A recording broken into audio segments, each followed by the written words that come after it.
என்னமோ செஞ்சாச்சு, இவ்வளோ நாள் செஞ்சாச்சுல்ல, இதோட என்னை விட்டுரு அவ்வளோதானே. நான் வந்து நீ பெரிய ஆள் தான்ப்பா, நான் ஒத்துக்கிறேன்ப்பா, என்னை விட்டுருப்பா அப்படின்னு நான் விட மாட்டாங்க. It's a mental disorder. Mental disorder always recover the emotional supply.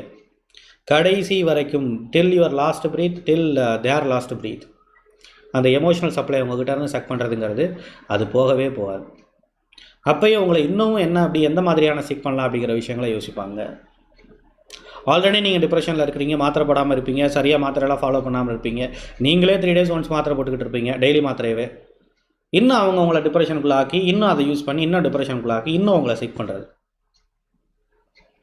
சரி, சாகத்தான் அவர் ஆசை, என்னை வந்து சாக வைக்க தான் அவர் நினைக்கிறாருன்னா இல்லை. உங்களை சாக வைக்கிற நினைக்கிறதுங்கிறது விஷயம் இல்லைல்ல. உங்களை சாகடிக்கணும் இல்லை ஏதாவது பண்ணணும்னு நினச்சிருந்தா தான் எப்பயோ பண்ணியிருக்கலாம் இல்லையா. நீங்களாக அந்த வேதனையை அனுபவிக்கணும். வாழ்க்கைக்கும் சாவுக்கும் நடுவில் இருக்கக்கூடியதுங்கிறது ஒரு வேதனை இருக்குல்ல.